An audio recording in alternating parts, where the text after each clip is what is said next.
غالبا كده واحنا بننهي الجزء الاول من مسلسل هاوس اوف ذا دراجون في حد لعب في الاعدادات عشان نشوف ان رينيرا بتسلم كاس الشرف لإلسنت، وإلسنت متطوعه بتقرر ان هي تدخل الموسم الثاني بشكل مختلف خالص. اهلا بيكم في حلقه جديده، انا احمد حلمي ودي قناه زومين. جاي النهارده بقى اتكلم معاكم كده في مناقشه عن مسلسل هاوس اوف ذا دراجون الموسم الثاني بقى، اللي ممكن اقول ان الحدث الكبير قوي نزل منه الحلقه الاولى والثانيه، وانا عارف اني متاخر، عارف اني جاي بعد الحلقه الاولى اصلا ما نزلتهاش فيديو، فقلت ان انا هخليها مع الحلقه الثانيه، وجيت برضو في الحلقه الثانيه اتاخرت شويه، بس والله لظروف كتيره فعلا، منها قطع النت، قطع الكهرباء، غير حاجات تانية كتير انتوا اكيد عايشين معانا خلال الايام اللي فاتت. بس بغض النظر عن ده كله، خلوني كده اقول لكم حاجه في الاول، ان الواحد عايز اقتراحاتكم وان انتوا تقولوا لي برضو ملاحظاتكم على الفيديو ده. انا غالبا ده اول مره اعمل فيديو مراجعه ومناقشه لمسلسل كبير زي هاوس اوف ذا دراجون، فاريت وبراكم برضو تقولوا لي الواحد يحسن ايه وان هو يعمل ايه. حاجه دي هتبقى مهمه قوي وهتفرق مع الواحد في المستقبل، ان هو يطور الاداء او يطور المستوى اللي هو بيقدمه لكم. فاريت يعني ما تبخلوش بارائكم دي، تقولوا لي مثلا انت ممكن في النقطه دي اتكلمت مثلا بشكل وحش، ان النقطه دي ممكن تقولها بزاويه مختلفه، يا ريت تقولوا لي اراءكم دي كلها في التعليقات، وانا برضو هتكلم معاكم ونتناقش في الموضوع ده كله. فخلونا بقى ندخل على تقييمنا، وممكن اقول ندخل على ممكن شرح الحلقه بس منظور تاني. شفت ناس كتير نزلت اصلا على المسلسل بتشرح الاحداث، بتشرح ايه اللي حصل، بس انا عايز بصراحه اقولها من وجهه نظر مختلفه. وجهه النظر دي هي الشخصيات اللي احنا اساسا بنتعامل معاها جوه المسلسل، شخصيات ممكن اقول منها الرئيسيه قوي، وده اللي احنا اساسا هنهتم بيه في الحلقه دي. هنشرح من خلاله، او مش هنشرح بقى، فكره ان احنا هنقول اللي حصل في ده والتبعات والحاجات دي حصلت ازاي، اراء برضو الواحد على الشخصيات دي، الاداءات بتاعت الممثلين بتوعها، ده كله اللي احنا هنتكلم عليه تقريبا في الحلقه بتاعت النهارده. فخلونا بقى نبتدي وندخل بقى في الحاجه بتاعتنا، بس قبل ما ادخل برضو على الممثلين وعلى حاجات من ده، اللي لفت نظري واللي اكيد لفت نظركم هو الانترو بتاع المسلسل. جيم اوف ثرونز من احسن المسلسلات اصلا اللي عملت انترو، واللي خلت الانترو بتاعها ايقوني بالموسيقى بتاعته، بالاداء اللي كان معمول اساسا جوه احداث الانترو. وجه هاوس اوف ذا دراجون بيكمل وراه هو كمان بالجزء الاول، بس الجزء الثاني بصراحه اعتقد ان المقدمه احسن بكتير. مقدمه فعلا بتشد عينك، بتحسسك كده بطابع مختلف، وحاجه برضو تخليك تعيش مع الذكريات. يعني في اي لحظه لو وقفت بس على الانترو في نقطه معينه، هتلاقي نفسك ان في حكايه هنا وانت لازم تعرفها، من اول ايجون الغازي وسيطرته على ويستروس، الطريقه اللي سيطر بيها، الحرب اللي عملها، الناس اللي ماتت، ان القاده اللي استسلموا وان هم سلموا نفسهم اساسا ان هم يبقوا تابعين لايجون الغازي بعد كده، ده كله اساسا موجود في راتا. تطلع بعد كده بقى وتشوف اسطوره ان العرش الحديدي ليه اراده حره، وان هو اللي بيختار الملك اساسا اللي بيبقى قاعد عليه، دي حاجه تانية لو وقفت هتلاقيها. وصولا بقى لاحداثنا اللي دايره لحد دلوقتي، الحرب بين ايجون وبين رينيرا، الاثنين اللي ممكن نقول دلوقتي السلطه ما بينهم، في دراجون ستون اللي موجوده فيها رينيرا، وبتشوف برضو بقى في العرش الحديدي او ويستروس اللي موجود فيها ايجو. فالحاجه دي بص حاجه متميزه، حاجه جامده جدا، وزي ما بقول لك وقف في اي لحظه في المقدمه هتلاقي قصه محتاج ان انت تدور وراها. اعتقد ان دي اكتر حاجه هتعجب الناس اللي قريت الكتاب بالذات، لان هي هتبقى بالنسبه لها دي حاجه هم عارفينها قوي، حاجه هم شايفين فيها ذكرياتهم، حاجه هم شايفين فيها انطباعات الناس لسه مش عارفاها والناس لسه ما وصلتلهاش. فدي حاجه حلوه قوي اصلا ان هي تتقدم وان هي تتعمل بالشكل ده، فبصراحه برافو عليهم قوي، والحاجه دي من اكتر الحاجات اللي شدت نظري. بس زي ما بتكلم، ومن الحاجات برضو الحلوه في الجزء الثاني انه ممكن نقول ما عملش قفزه زمنيه، دي من اكتر الحاجات بصراحه اللي كانت بتضايقني شويتين في الجزء الاول، ان فكره ان احنا كنا بنشوف قفزات زمنيه كتير. اعتقد ان الحاجه دي كانت سابت انطباع سلبي عند شويه من الناس، لان احنا كنا فوات كده بنتوه، اللي هو احنا امتى يا جماعه، طب عدى كام سنه، طب ايه اللي حصل بالظبط، في حاجات بتقع، وده برضو اللي هنشوف برضو شويه من اثاره على الجزء الثاني بتاعنا. بس الفكره زي ما بتكلم ان احنا بدانا الجزء ده بشكل سريع قوي، شكل ان احنا بنشوف تبعات اللي حصل بعد موت لوك، واللي احنا بنشوف بقى ان ايموند بقى اساسا تصرفه عامل ازاي، تصرف الخضره عامل ازاي، والسود دلوقتي عامل ازاي، الحرب طلعت من بره حرب على السلطه او احقيه للسلطه، ان بقى في طار ما بينهم. فدي كانت حاجه اصلا ان انت تتعامل معاها، دي اكتر الحاجات اللي كانت مخليه الواحد متحمس ان هو يشوف الموسم الثاني هيبتدي، وشكل الانتقام بتاع رينير هيبقى عامل ازاي. فده كله كان حلو اصلا في المقدمه، وفكره ان انت ما تستثنيش ده كله وان انت تعيشنا بقى اللحظه دي من تاني، ده كان جامد جدا. غير طبعا مشاعر رينير اللي اعتقد ان هم حبوا ان احنا نعيش معاها او بعلاقتها بعيالها في الجزئيه اللي هي كانت بتدور فيها على جثه ابنها، ان هي وسط ده كله، وسط كل ما حد بيخايف او حد مثلا بيحضر بقى ان الحرب ممكن تحصل، طب احنا لازم نامن نفسنا، ان هي بتدور على ابنها فين، بتدور على جثته، على جثه التنين، على اي حاجه تدل ان هو فعلا مات او ان هو فعلا ما عادش موجود. فدي كانت حاجه برضو متميزه في المسلسل في الاول، ان احنا كده نعيش معاها شويه، واعتقد ان ده زي ما بتكلم هنجيله قدام في المسلسل. في الشخصيات بقى اللي جت معانا في الحلقه الثانيه، مدى الترابط او العائليه مثلا، او الفرق ما بين رينيرا وما بين إلسنت في التعامل مع اولادها، دي حاجه هنشرحها وهنتكلم عليها قدام لما نتكلم على إلسنت بالذات. فخلونا بقى نرجع ونروح زي ما بتكلم كده للشخصيات بتاعتنا، واللي الواحد حابب انه يبتدي. ايجون اول واحد، او ان هو دلوقتي بقى الملك، الحاجه اللي اساسا هو ذات نفسه ما كانش فاكر ان هي ممكن تحصل في يوم، هو ذات نفسه كان شايف ان رينيرا هي اللي هتبقى تبقى الملكه وكان شايف ان ده حقها الطبيعي. فده فكره ان احنا بقى نشوف ان الملك ذات نفسه مش مهيئ ان هو يبقى ملك. دي حاجه احنا شفناها كويس قوي في الجزء الاول بفكره ممكن اقول المشاهد اللي كان بيعملها، التوبيخ اللي كان بياخده من امه على طول، فكره اساسا الحاجات او البلاوي اللي هو كان بيعملها دي كانت حاجه منتشره وكانت سهله معانا قوي في الجزء الاول. فاحنا كنا شايفين ان الشخصيه دي بالذات ما ينفعش ان هو يبقى ملك باي حال من الاحوال. بس فكره ان الشخص ده يبقى ملك فاحنا عارفين ان هو ملك من الاول عشان التحكمات اللي هتبقى من وراه، سواء من اوتو هايتاور او من إلسنت، الاثنين اللي عايزين ان هم يبقوا متحكمين في الخفاء في الملك ذات نفسه. فدي كانت حاجه او نقطه ممكن اقول ان الجزء الثاني جاي يقول لنا ان ده مش هيحصل بالساهل. ده بيحصل، ده ممكن يمشي قدام شويه بس مش هيحصل لحد النهايه. ده زي ما بتكلم عليه من الحلقه الاولى والثانيه الموضوع اختلف تماما. ايجون اللي ما كانش حد اصلا ممكن اقول مديله اهتمام قوي او ان هم حاطينه وفارضين عليه السلطه عشان هم يحكمهم، دلوقتي ايجون بقى عنده راي. ايجون بقى ممكن اقول عامل حدث كبير، خصوصا في نهايه الحلقه الثانيه الحدث جنوني قوي. فدي حاجه اصلا كانت جامده جدا ان احنا بنشوف التطور بتاعه معانا من الجزء الاول وماشيين معاه في التطور بتاعه لحد دلوقتي. هل ايجون ده هيبقى ممكن اقول حد شرير قوي، حد قاسي قوي لدرجه كبيره، عكس ان احنا مثلا شفنا في الجزء الاول ولا لا؟ احنا بنشوف اصلا ان هو مثلا ليه شخصيتين مختلفتين، زي ما شفنا كده في الحلقه الاولى ان هو كان ممكن اقول متعاطف مع الشعب، ان هو اي حد بيجي يشتكي له وعايز يحل فعلا المشكله بتاعته. اللي خد منك حاجه هرجعها لك، طب انتوا عايزين فلوس؟ لا احنا هندفع لك فلوس. وبنشوف ده رد فعله على طول على اوتو هايتاور اللي بيطلع كل شويه يقول له لا احنا مش هينفع نعمل كده، لا ما ينفعش ان احنا نعمل كده. فاللي واضح كده ان هو بين حربين، حرب السلطه زي ما بيقولوا والناس اللي عايزه تحكم او اللي حاكمه من وراه، وحربه الشخصيه ان هو عايز ان هو يساعد الناس فعلا. بس السؤال المهم هو ايجون فعلا طيب ولا شرير؟ دي حاجه ممكن اقول ان هي صعبه قوي، واللي هتلاحظ اصلا وانت بتتفرج ان انت هتبقى في اوقات حاسه طيب زي ما بقول لك، وفي اوقات تانية هتحس ان هو شرير. بس في وجهه نظر الشخصيه هو شخصيه ممكن اقول شريره، لانه في الاول وفي الاخر بيعمل اللي على مزاجه هو بس وبشكل عشوائي قوي. يعني هو مش شخص مثلا مكلف ان هو يبقى ملك زي احنا بنتكلم عليه، في نفس الوقت مش هو الشخص العاقل ان هو ياخد القرار زي الحرب، وده اللي احنا شفناه برضه في الحلقه الثانيه. بس النقطه دي هاجي لها كمان شويه وانا بتكلم عليه هو اوتو هايتاور. الحاجه دي اللي احنا هنرجع لها قدام وهنتكلم فيها بقى بشكل مفصل قوي. ده هيجيبنا بقى لاخوه اللي ممكن اقول مفجر الازمه دي كلها، ايمون، الشخصيه العنيده اللي هو ممكن اقول الانطباع الثاني لديموند، اللي ممكن هو كمان عايز ان هو يعيش بنفس الشخصيه وبنفس الاسلوب الحياه اللي عاشه عمه. دي الحاجه اللي احنا اساسا واثقين منها، سواء من وجه التشابه ما بينهم اللي اعتقد ان هو كان عن قصده ان هو معمول بشكل كبير قوي. فكره الاثنين شبه بعض في الملامح الجسديه، في الملامح او ممكن اقول النفسيه، هما الاثنين قريبين من بعض. ده اخوه بقى هو الملك وده ما بقاش الملك. ده كان ممكن اقول ان هو مع اخوه شويه في الاول وبعد كده انفصل، وده شكل ده اللي هيحصل برضه مع ايمون بشخصيته بالعنفوان اللي عنده دلوقتي، ان هو معاه ريجا اكبر تنين موجود في المملكه كلها. دي حاجه اصلا مش سهله. فكره ان هو هيتن ولاءه ومستمر لاخوه، اللي اخوه ايجون اللي بيقول عليه ان هو زي الكلب الوفي، اعتقد ان الكلام ده لو وصل بعد كده لايموند وان هو شاف الكلام ده كله ان هو ممكن يقلب عليه. اعتقد برضه ان هم بيمهدوا لنا من دلوقتي ان في حاجه هتحصل ما بينهم هما الاثنين، او هتحصل لايجون بالذات، لان واضح كده ان هو مثلا مع صعوده للسلطه في امور كتير بتتغير. فيا ترى بقى ايموند هيكون هو الطرف اللي هيسلب منه الحق ده ولا لا؟ دي الحاجات اللي الواحد مستنيها. بس بقى في الجزء الثاني ممكن اقول ان ايموند لحد دلوقتي ما قدمش الاضافه الكبيره او الحاجه الكبيره، بالعكس في الحلقه الثانيه تقريبا ممكن اقول ان انا حسيت ناحيته كده شويه خذلان، اللي هو انا كنت شايفك دايما انت زي ديمون ده شخص فاجر حرفيا. يعني احنا لما اتكلم عليه ديمون ده ماشي في الحياه بيعمل اللي هو على مزاجه وفعلا بيحترف بده. انا عملت الكارثه دي، انا عملت الكارثه دي، ما بيخبيهاش، او في اوقات كتير بيبقى حابب يفتخر ان هو عمل الكارثه دي، على عكس ايموند اللي احنا شفناه وشفنا نظرته بعد ما قتل لوك. فاحنا فاهمين اصلا ان انت خلاص ان انت ندمان على الحاجه دي حصلت غصب عنك. بيجي يجيب لك في الحلقه الثانيه مشهد ملهوش داعي اصلا، واللي يوريك بقى واحد وبيحترف وانا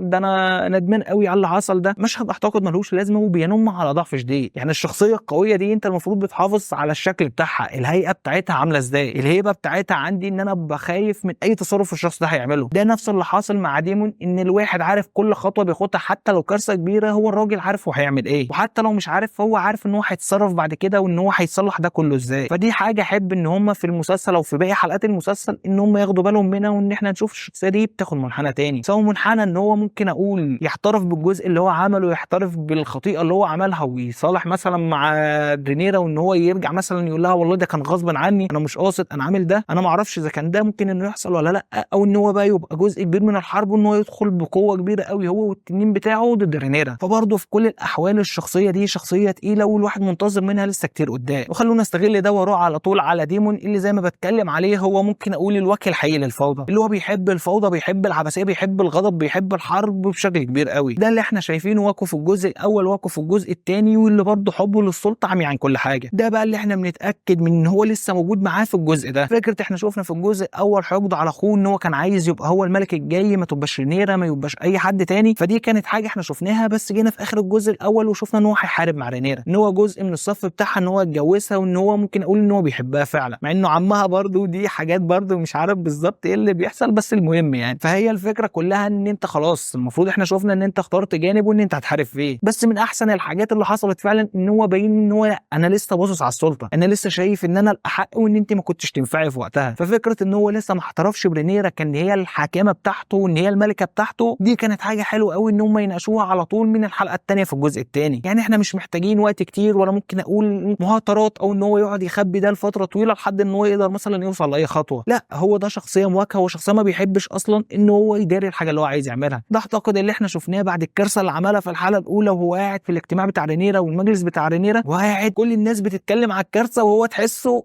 قاعد مبسوط. انا عايز اقول انا اللي عملت ده. عارف انت نظراته غريبه، يعني نظراته موفقه، هو قاعد يبص وكله. حتى رينيس كانت ملاحظه اساسا الحركه اللي بيعملها، وكانت لقطه ان هو اللي عملها، بس مش هتتكلم، مش هتقول حاجه، بس زي ما بتكلم هو كان واضح عليه ان هو عايز يقول. وده اللي عمله على طول اول ما قعد مع رينيرا لوحدهم، وان هي برضه لاحظت ده في الاجتماع. اول ما سالته هو جاوب بصراحه على طول. فدي من الحاجات اللي حبيت قوي، فكره اصلا ان رينيرا لحد دلوقتي ولحد اللحظه دي في وسط ان هي معاها تنين، في وسط الحرب اللي هي شناها، هي خايفه من ديمون. فدي حاجه بصراحه برضه دي هبه للشخصيه اكتر. وده الحاجه اللي بتكلم عليها بقى في ايمون. فكره الشخصيه بتاعت ديمون محطوطه في اصعب المواقف اللي موجوده، الشخص المحنك، الشخص القوي، الشخص اللي بيعمل حاجات كتير، مخوف الملكه اللي هي بتقول انا الملك، انا اللي مفيش بعدي، واللي عايزه تشن حرب هو مخوفها. بس ده اللي انا كنت حابب اشوفه في ايمون اكتر، ان الشخصيه دي يبقى عندها هبه اكتر من اللي احنا شفناه في الجزء الثاني. بس ارجع واقول برضو ان ديمون مختلف، ممكن اقول فرق العمر ما بينهم كبير. فكره برضو ممكن اقول ايه، ان هو سياسي اكتر، ان هو خاض حروب اكتر، ان هو داخل معارك اكتر وانتصر فيها، زي دراجون ستون ذات نفسها. وفكره ان هو كان مستعدها ازاي، حاجات كانت محطوطه جوه شخصيه ديمون برضو بتبرز قد ايه الشخص ده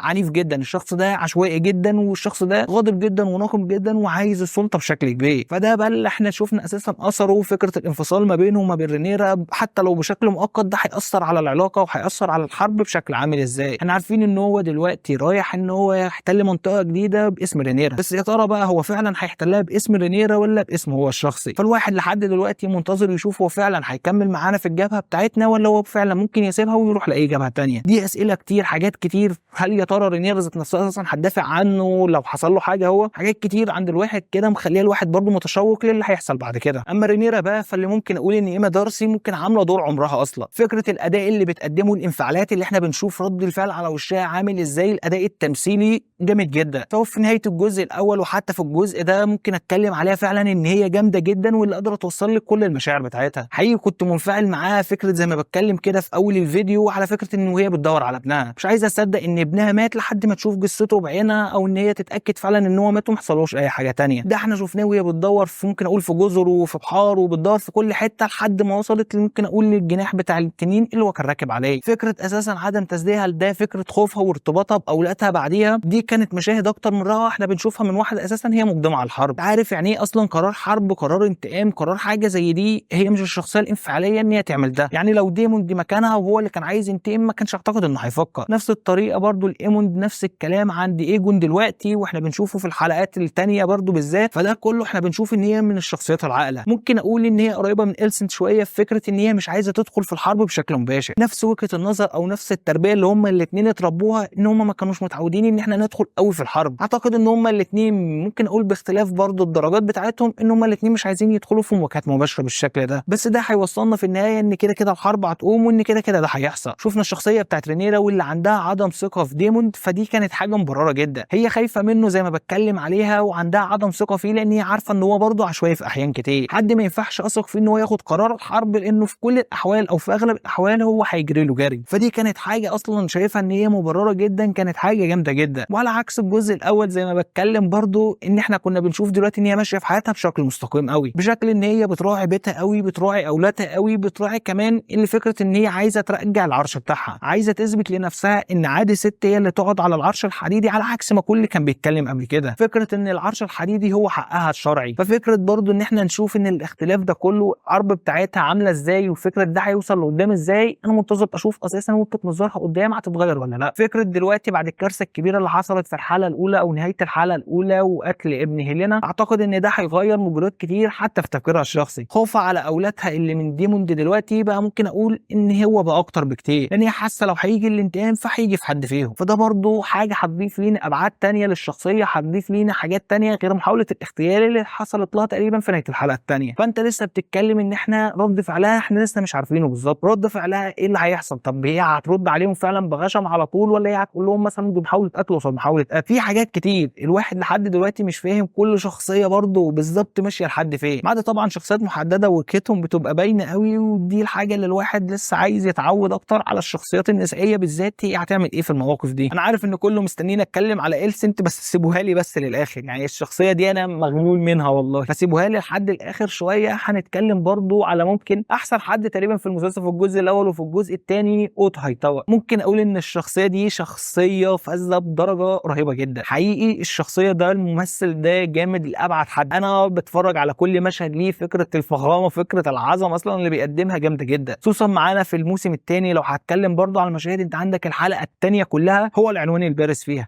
طبعا الحلقه الثانيه كانت مليانه مواجهات كتير، كانت مليانه مشاهد كتير، مليانه احداث كتير، بس اوتو هايتاوا هو اللي ايه، عارف انت، هو محرك الاحداث، عارف انت، هو اللي قاعد المايسترو اللي ماسك، بص النصيبه دي خد المصيبه دي، الحاجه الكارثه دي خد الكارثه دي. تحسه فعلا مهندس بيمشي كل حاجه على مزاجه، سياسي بدرجه كبيره قوي. الفكره ان انت لما تشوف شخصيه زي دي بتمشي القصر ازاي، وفكره لما تيجي الجزئيه بتاعت قتل حفيده والتخلص منه، ان هو يبقى الشخص الوحيد اللي قاعد في القاعه هادي جدا لدرجه ان هو بيطلع، احنا لازم نستغل الحركه دي. الحركه دي هتكسبنا حرب اصلا قبل ما ندخلها، هتكسبنا ناس تنضم لينا، هتكسبنا ناس تسيبها على الاقل، هتكسبنا حاجات كتير، وان احنا نشوه سمعه رينيرا. عارف يعني ايه اصلا انت تبقى في موقف حفيدك ميت، وان ابنك او حفيدك برضه التاني مش عارف يعمل ايه وغضبان لدرجه ان هو عايز يقوم حرب حالا، وهو قاعد ولا بالي ولا عليا، والله بص احنا هنستفيد، انت هتاجل انتقامك ده بس كام يوم لحد احنا ما نشوف احنا هنستفيد من الموضوع ده ازاي. واللي فعلا بيستفيد منه باكتر طريقه مبهره ان هو يعمل جنازه للطفل اللي مات، واللي يخليها قدام العالم كله. فكره ويستروس كلها تبقى بتتفرج عليهم، فكره ان هو يحط إليسنت ويحط هيلينا معاها، واللي فكره ان الناس تشوفهم وتقرب منهم اكتر ومن حزنهم اكتر، ده هيخلق تعاطف كبير. انما يعني التعاطف ما استمرش كتير بسبب ايجون، بس بغض النظر هو قدر ان هو يكسب المعركه اللي هو عايزها، قدر ان يخلي ان الشعب يسمي رينيرا ان هي القاسيه. ده عنوان اساسا الحلقه الثانيه، رينيرا القاسيه. فاعتقد ان اللي هو وصل للفكره ووصل للاصل اللي هو عايز يوصل له. ده شفنا الاثر بتاعه على المجلس بتاع رينيرا اللي زي ما كنت بتكلم عليها من شويه، المجلس اللي كان مؤمن بيها او التحالفات اللي قدرت ان هي تعملها بقوا مشككين ممكن اقول في الاخلاقيات بتاعتها. فكره قتل القرايب جوه العالم بتاع جيم اوف ثرونز ومن هاوس اوف ذا دراجون، قتل القرايب ده من الحاجات المحرمه. فكره اصلا ان انت تقتل حد قريبك ده معناها ان انت هتصاب بلعنه من نوعا ما، الحاجه دي اللي هتفضل ملحقك على طول. فهم بالنسبه لهم ان تقتل حد قريبه فدي وصمه عار كبيره، ممكن اقول في الشرف بتاعه وفي الامانه بتاعته. فتخيل بقى ان انت تبقى اصلا مع ناس هي قائمه على الشرف، قائمه على الفروسيه، وان هم يشوفوك ان انت خاين للفروسيه خاين للشرف ده، وان انت بتقتل الاطفال كمان الصغيره. ففكره النظر ان هو يضربها، وده اللي فعلا زي ما بتكلم عليه شفناه بقى في المجلس بتاع رينيرا، ان هم حتى بيشككوا فيها شويه رغم ان هي بتنفي قدامهم التهم دي. عارف يعني ايه مجلس صغير، مجلس مقفول عليهم وبيشككوا فيها وش لوش، حاجه دي مش بسيطه، واعتقد ان تبعاتها برضه هتبقى كبيره قوي. بس زي ما بتكلم ممكن ان هي بعد الديمون وان هي نفته مثلا بالنسبه لها دلوقتي، فهي ده ممكن يخفف من وطئه الحوار اللي هيحصل قدام. بس هايتاوا قدر ان هو يوصل لده كله اعتقد من غير ان هو ما يبذل مجهود. العدو بتاعي عمل حركه غبيه، انا رديت عليه بحركه دمرته كلها. اي نعم زي ما بتكلم ان ايجون ما خلاهوش ان هو يتهنى بالخطه دي، وان عمل حاجه غبيه جدا لما قتل كل الجواسيس او ممكن اقول صائدين الفئران. الحاجه دي اللي دمرت صورته تاني عند العامه، ان هو مش بس قتلهم، ده هو كمان بيعلقهم على ابواب القصر او حوالين القصر عشان الناس تتفرج عليهم. فدي كانت حاجه بصراحه، عارف انت اوضه هايتاوا انا كنت حاسس برده فعله ساعه ما سمع الخبر، ساعه ما دخل له اصلا، ساعه ما بيتكلم عليه، نهار اسود ايه اللي انت عملته ده لا انت ده جنون، عارف انت. فكنت حاسس برد فعله ده، حاسس بالخذلان اللي هو عمله. يعني انا اعمل ده كله وانت تيجي بغباوه وبقله بصيره تبوظ لي ده كله، ده هيرجعنا زي ما بتكلم ان ايجو ما عندوش سلطه او ممكن اقول فكره الخبير العسكري او الاستراتيجيه اللي هو يمشي بيها. فدي كانت حاجه برضو بتبين لنا قد ايه ان هو عشوائي هو كمان، وان هو مش فاهم في السلطه وماشي عليها وخلاص. زيه زي ممكن اقول برضو الشخصيه الثانيه كريستون كول، اللي انا مش عارف ما اتكلمش عليه بصراحه. الشخص ده انا من الجزء الاول انا بكرهه بشكل رهيب قوي، من وقت ما كان مع رينيرا، من فكره اغوائه ليها في الاول، من فكره ان هو نام معاها وبعد كده يقول لا انا مش عايز ابقى العاير بتاعك، انا مش عايز ابقى مش عارف ايه، فجاه تلاقيه خلاص طب انت مش عايز تبقى عامل كده، انت بتسيبها ليه دلوقتي؟ فاهم الفكره؟ فاروح رايح للجنب التاني إلسنت العفيفه بقى، يعني دول على إلسنت عفيف. المشكله ان هم بنوا جانب الخضر اصلا على العفه بتاعت مين؟ بتاعت إلسنت في الجزء الثاني داخله بص مفيش عفه، مفيش لا راحه ولا بالراحه، في اول الحلقه في اخر الحلقه في اي حته، اقسم بص قدم مشهدين ثلاثه هتلاقيها هي وكريستر. يا نهار اسود، الحاجه دي مضايقاني جامد والله، يعني انتوا مش متصورين اصلا. يعني انا الوجهه النظر الوحيده اللي كنت شايفها في الناحيه الثانيه بتاعت إليسنت الخض، انا عارف انهم كده كده كانوا هيعملوا الانقلاب، عارف كده كده انهم هياخدوا حق رينيرا، بس الفكره ان انت بتقول مثلا ان هي محافظه على نفسها، ان هي ما انجرتش ورا الشهوه ولا الرذيره ولا المعتقدات الغلط اللي عملتها رينيرا. ده بالعكس، ده جت في الجزء الثاني دمرت ده كله، خدته كده حطيته في الزباله هي كمان مع كريستوفر كول، ولا كاننا عملنا اي حاجه. وبعدين انت ما كنتش عايز ده مع رينيرا، ليه رايح تعمله دلوقتي؟ والمفروض انت دلوقتي اكبر وانضج. ده حاجه بعيدا طبعا على ان هو من فرسان، الفرسان دول اصلا حاجه كبيره قوي. فكره ان هو دلوقتي بقى كمان القائد بتاع الفرسان، ده ما فيش، عارف انت اللي هو فارس صغير كان بيقول لها ده انا كسرت القسم بتاعي، ده انا المفروض احميكي بس انا المفروض ما اقربش، ده انا المفروض ما اعملش ده كله مع رينيرا. يجي بقى مع إلسنت خلاص بقى احنا هنكسر كله، انا بقيت القائد دلوقتي. حاجه غير مبرره، ده يدل على حاجه، يدل ان كريستون ده لا فارس ولا هو حد نبيل زي هو ما مدعي ولا اي حاجه خالص، ده شخصيه منافقه من الف لحد الياء، عارف انت ما فيش حاجه خالص، اللي هو انا كل انفاق. وده اللي احنا بنشوفه برضه مع ديريك او ايريك، هو ايريك ولا ديريك والله ما فاكر، بس بغض النظر اللي هو كان في الحرس الملكي اللي اخوه في الناحيه الثانيه ايريك اللي كان عند رينيرا، احنا شفنا ازاي هو بيهدده ان هو هيروح للملك وان هو هيشوه صورته قدامه. فده يدل على ان الشخص ده ما عندوش نزاهه، ما عندوش حاجه ممكن اقول ان هو يعملها بشكل مستقيم. فبصراحه انا حبيتهوش قوي، انا ما كنتش بحبه اصلا من الجزء الاول، جه في الجزء الثاني داني ده بغض النظر زي ما كله بيتكلم ان هو ما بيكبرش حاجه مريبه قوي جوه الاحداث، بس ده هيجي لنا زي ما بتكلم برضه إلسنت اللي اتدمرت في عيني. انا بقول جانب الخضر كله بالنسبه لي اتبنى على فكره شرف، على فكره ان هي ما خانتش، على فكره ان انا ولادي هم الاحق بالسلطه المفروض دلوقتي لان هم الاولاد. عندك ماشي جزء من الكلام ده حق، بس الفكره ان انت تعملي ده كله بطريقه عامله ازاي. انا كنت متعاطف معاك شويه، كنت شايف ان انت عندك حاجه زي ما بتكلم، بس تيجي في الجزء الثاني بيعوا الشخصيه البيعه الوحشه دي، انا مش عارف. وجت في الحلقه الثانيه خلاص هي حست بالخطيه بتاعتها، ده انا ربنا بيعاقبني، ده انا فجاه في نهايه الحلقه، في نهايه الحلقتين ده ما كملتش والله 10 دقايق من بعد ما قالت انا عملت خطيئه راحت رايحه عامله الخطيئه تاني. فزي ما بتكلم الشخصيه بيتم تدميرها، بس اعتقد ان ده كله هيصب في مصلحه واحد بس هو الوصال اللي زارع، ممكن اقول كبير الجواسيس دلوقتي، الجاسوس الكبير اللي زارع كل مكان فيه حد تبعه، اللي احنا بنشوف ان ويستروس تقريبا بقت مليانه من الجواسيس بتوعه بعد ما دمر الجواسيس بتوعت مالاسيا، ان ممكن اقول دلوقتي بقى هو مسيطر على كل حاجه. بنشوف اساسا توغله جوه القصر، جوه اساسا الحاجات او القرارات اللي بياخدها حتى من غير ما يرجع للملك ولا للملكه، زي ما شفنا كده وهو واقف مع إلسنت في الحلقه الاولى واللي بيقول لها ان هو قتل مجموعه من الخدم اللي كانوا موجودين وناس في القصر من غير ما يرجع لاي حد، بتهمه واحده بس ان هو عارف ان دول خاينه او ان هو اتهمهم بالخيانه، وان هو كمان بدل الخدم بتوع إلسنت بخدم جديد، واللي لمح لها برضه ان هو عارف العلاقه اللي ما بينه وما بين كريستين كول. الحاجه دي اللي ممكن اقول عارف انت بيتوغل زياده، وده اللي احنا شفناه برضه على إلسنت ان هي كانت رافضه كل الخدم بتوعه. لما جت في المشهد ان هي تستحمى طردتهم بره، ولما بقت بتدخل الاوضه تاني ما بقتش بتدخل تقريبا معظمهم معاها الاوضه. فده واضح قوي ان هو بيزرع جواسيس في كل حته ومش مكتفي اصلا بالناس القليله، يعني عارف اصلا الملك والملكه وكل حد هو زارع ناس هنا وهناك هنا وهناك وبيعرف كل الاخبار تقريبا. الشخصيه دي من الشخصيات لحد دلوقتي ممكن ما تشوفهاش قوي في الجزء الثاني، غير تقريبا احنا شفناه 3 أو 4 مشاهد بس، 3 أو 4 مشاهد ليهم دلالات كبيره، ليهم دلالات ان هو عايز ان هو يطلع اكتر في السلطه. ده اللي احنا شفناه ساعه ما كان واقف مع ايجون واللي كان بيقول له ان جه الوقت ان احنا نغير بقى يد الملك او ان هو يغير اوتو هايتاور، اللي هو بيزرع الفكره بس في راسه، اللي هو فكره الراجل ده كان هو اليد اليمنى بتاع الملك اللي فات والملك اللي قبليه، فاللي هو انت ايه حاول تجدد، عارف انت بيقولها بشكل غير مباشر عشان نشوف اثر ده كله بيجي في الحلقه الثانيه لما هنيجي نتكلم على الحدث ده. الاحداث المهمه دي احنا هنتكلم عليها كده في الاخر حدث. فنيجي بقى للشخصيه اللي بقت اساسا مسيطره على كل حاجه، واللي نشوف ان الخبر او ان فكره الخيانه والعلاقه اللي ما بين إليسنت واللي ما بين كريستوفر كول، اعتقد ان الخيانه دي هتصب في مصلحته هو. فكره ان دلوقتي كريستوفر كول بقى هو اليد اليمنى واللي برضه هنتكلم عليها اكتر قدام، اعتقد ان دي اكبر حاجه ممكن يعملها، ان هو ممكن يفضحهم هما الاثنين، او على الاقل ان هو يقول لابنها او يقول للملك ايجون ان امه مثلا بتنام مع كريستون، وساعتها بقى هيعمل شق ما بينهم وخلاف ما بينهم عشان ياخد هو ويبقى هو الهن. فده بص عارف انت في حوارات كتير، في حاجه كتير وراه، خصوصا اساسا ان هو شخصيه واحد قتل ابوه واخوه، فانت مستني ايه منه اصلا ان هو ممكن يكون رحيم بحد تاني؟ ده غير طبعا العلاقه الغريبه قوي ما بينه وما بين ايلسنت بصراحه، يعني انا لحد دلوقتي مش متصور نوعيه العلاقه دي. فبصراحه لسه الشخصيه دي هتفرض سيطرتها بشكل مهول، واللي انا واثق ان مع تطور الاحداث الشخصيه دي هتبقى هي فعلا اليد اليمنى بتاعت الحاكم، سواء كان ايجون او كان ايمون.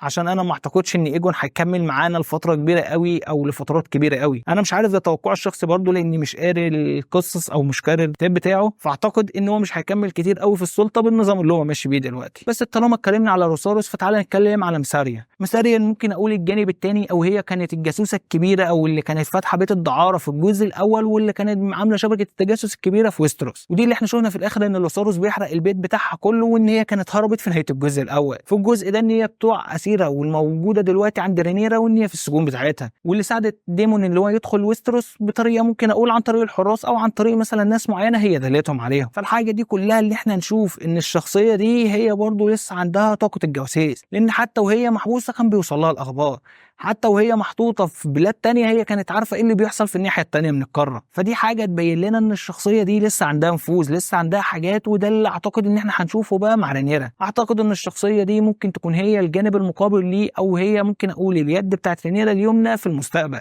لانه واضح اللي احنا شفناه في نهايه الحلقه الثانيه ان هي اللي فكره ساعه ما كانت مغادره وان هي شافت ديريك وهو جاي بدل اخوه ايريك. اعتقد ان الحته دي هي اللي رجعت بلغت، وان هي اللي رجعت قالت ده كله. فالفكره كلها ان الشخصيات دي كلها وان استغلالها اعتقد ان هو هيبقى على الجانب الثاني، وان هي هتمثل قوه كبيره معانا. انا بصراحه فرحان قوي ان احنا هنشوف بقى شخصيات بتصهر قوه كبيره. الشخصيه دي في الجزء الاول لو محدش فاكرها هي فكره نيل الاخبار، هي اللي فتحت اساسا العلاقه ما بين رينيرا وبين ديمون في الاول خالص لما كانت صغيره، وفكره العلاقه اللي نشأت ما بينهم، وفي نفس الوقت هي اللي ساعدتهم في الاخر ان هم يرجعوا ايجون من المكان اللي هو كان فيه عشان يتولى السلطه بسرعه كبيره قوي قبل رينيرا ما توصل. فبرضه هي متداخله في الامور السياسيه بشكل كبير قوي، ودي الحاجه اللي احنا هنشوف برضه تبعاتها، ومش هنشوف بقى تبعاتها، هنشوف بقى شكلها السياسي هيبقى عامل ازاي لما تبقى بشكل رسمي. فبصراحه انا متحمس للشخصيه دي ان هي ممكن تعمل اداء قوي جدا او اداء جامد جدا. اعتقد احنا كده اتكلمنا على معظم الشخصيات، بقى شخصيه واحده بس هو شخصيه هيلينا، اللي بصراحه لحد دلوقتي انا مستفزني فكره الهامشيه بتاعتها او التهميش بتاعها، وان هم مش مستغلها بشكل كبير قوي. فكره واحده كل ما بتقول لكم حاجه عن المستقبل والحاجه دي بتحصل ومحدش بياخد باله، دي حاجه معصباني. فكره ان هي مستبصره وبتشوف ده كله، وان محدش فيهم بيقدر ان هو يترجم الكلام ده، شفناه في الجزء الاول في كذا مشهد، وان الحاجات دي كلها فكره التنين اللي هيطلع من تحت الارض، لما قالت انا شايفه تنين تحت الارض وتطلع في اخر الجزء الاول، ترجع تاني تشوفها في مشاهد تانية، وفي مشاهد برضه هتكلم عليها في الحلقه الاولى في الجزء الثاني. فكره اتملت ان هي خايفه من الجرذان، هي كانت عارفه ان الراجل ده هيجي وان الشخص ده هيحصل، غالبا هي كانت عارفه، هي مش بتترجم ده بالشكل المظبوط، بس الفكره ان هي دايما بتقول احداث مش مفهومه والاحداث دي بتتحقق، فطبيعي ان الناس حتى تقف عندها شويه تفكر. الحاجه دي مستفزاني بجد لحد دلوقتي، انتوا ليه ما حدش بيفكر في الكلام ده كله؟ يعني ليه هي بتقعد تقول حدث والحدث ده بيجي حاجه مقاربه ليه جوه الاحداث في المستقبل عندكم؟ ما تفكروا يا جماعه، والله فكروا ما هتخسروا حاجه. بس بغض النظر عن ده الشخصيه دي اتمنى ان هي بعد موت ابنها دلوقتي ان هي تاخد منحنى تاني، تاخد منحنى بقى سواء ان هي عايزه تنتقم له او ان هي يكتشف قدراتها بقى بشكل كبير، وهي على الاقل تكتشف قدراتها وتبتدي تتعامل على الاساس ده. هي من الشخصيات الحلوه جدا لحد دلوقتي جوه العالم، واللي اعتقد ان هو خطوه ان هي تدخل بقى في العالم وان هي تدخل في الحرب، اعتقد ان هم مأجلينها لاطول فتره ممكنه. اتمنى اصلا ان هي تفضل شخصيه نظيفه وشخصيه حلوه، بس برضه اتمنى ان هم يستغلوها. انا مش عارف ده هيحصل ازاي، بس برضه دي من الحاجات الجامده. فاعتقد دول كل الشخصيات دي معظم الحاجات، ولو فاتني حاجه يا ريت تنبهوني ليها. فتعالوا بقى نروحوا للاحداث اللي حصلت مهمه قوي في الحلقه الاولى وفي الحلقه الثانيه. يعني في الحلقه الاولى اعتقد ان اكبر حدث هو الحدث اللي احنا نهينا بيه في الجزء في الحلقه الاولى، هو فكره بقى ابن ايجون وابن هيلينا، فكره قطع راسه، فكره عمليه الاغتيال اللي كان عاملها ديمون دي المفروض لايمون، وان هي لما بتفشل ان هم بيتجهوا ان هم يقتلوا اي حد قصادهم او ابن من نفس العيله، وده الحاجه اللي بتحصل بقى لابن هيلينا، واللي نشوف بقى عواقب ده كله، وكشف برضه سر في نفس الحته إلسنت مع كريستون ساعه بنت انت هيلينا ما بتدخل وتشوفه. بس برضه احنا بنشوف الفكره او الحدث ده هو اللي هيقوم الحرب بقى بشكل اكبر. فكره ان هم دلوقتي كانوا هم القاتلين وان هم اللي كانوا اعتقد خايفين في الاول، دلوقتي بقت حاله الغضب اللي عندهم عايزين يبقوا هم اللي يهجموا على قصاد ان هم كانوا زمان كانوا عايزين يدافعوا. فده كان حدث مهم، حدث كبير. بس الحدث المهم زي ما بتكلم واللي استغله بقى في الحلقه الثانيه اوتو هايتاور هي فكره ان هو قتل الولد ده وان هو سلط ده كله على رينيرا. فكره ان هي بقت الشخصيه القاسيه، بقت قاتله الاطفال، بقت هي الشخص المكروه جوه ويستروس. اي نعم زي ما بتكلم الحكايه دي ما طولتش، بس السمعه خلاص طالت رينيرا. السمعه دي هتلازمها على الاقل فتره قصيره لحد ما تثبت ان هي اللي ما عملتش كده، او على الاقل ان ده تم من وراها وان هي ما كانتش تعرف ده. فبرضه الحدث ده كان مهم. بس لو هتيجي فعلا لحدث ممكن اقول هو من احداث المفصليه في الجزء ده كله، هي فكره اقاله اوتو هايتاور وان هم شالوه بقى من ان هو يبقى يد الملك. اغبى حركه اتعملت اصلا من ايجون، واعتقد ان دي اغبى حركه هتتعمل عموما منه، لان مفيش اغبى من ان هو يشيل اكتر واحد محنك سياسي عنده فكر، عنده نظام، عنده تطلعات ان هو يعملها، وان هو يجيب بداله مين ده؟ جايب بداله كريستون. يعني كريستون كول ده ايه ده يا جدع؟ يعني انت الفكره العبقريه اللي عندك ان الاثنين التوأم دول هيروح واحد متنكر كأنه التاني وان محدش هيعرفه، ده الليمبي ده. اللي هو والله بجد عارف مش طبيعي. الفكره ان يكون كمان ينبهر بيه ده يدل على ان هو برضه زي ما بتكلم عليه ان هو ما عندوش اي خبره استراتيجيه، اي خبره، ما عندوش اي خبره في اي حاجه والله بصراحه. لان بصراحه الفكره دي طالما عدت عليه فهو عيل صغير. بس الفكره ان انت من اوت هايتاور لكريستين كول يبقى هو اليد اليمنى، ده عليه العوض منه العوض في المملكه. واللي مضايقني اكتر برضه هي رد فعل هيلسنت.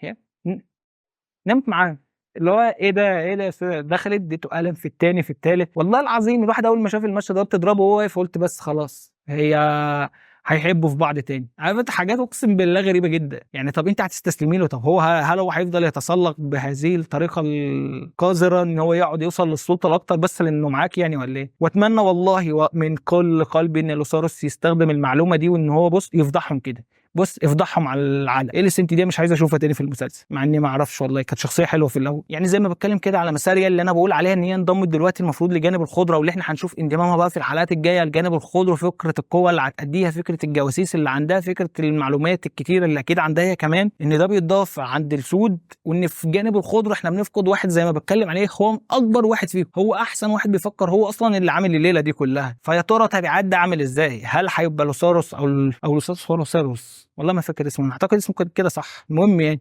اعتقد ان هو هل هيكون فعلا زي اوتو هايتاور قادر ان هو يعملها بنيه سياسيه قوي؟ لان احنا شايفين ان هو جيد سياسيا بس برضه انفعالاته او تصرفاته مش اعلى حاجه في الدنيا. يعني هو مش زي اوتو هايتاور ان هو ممكن يحل الموضوع بالحنكه السياسيه ان هو يخلي الكل يكرهه رينيرا.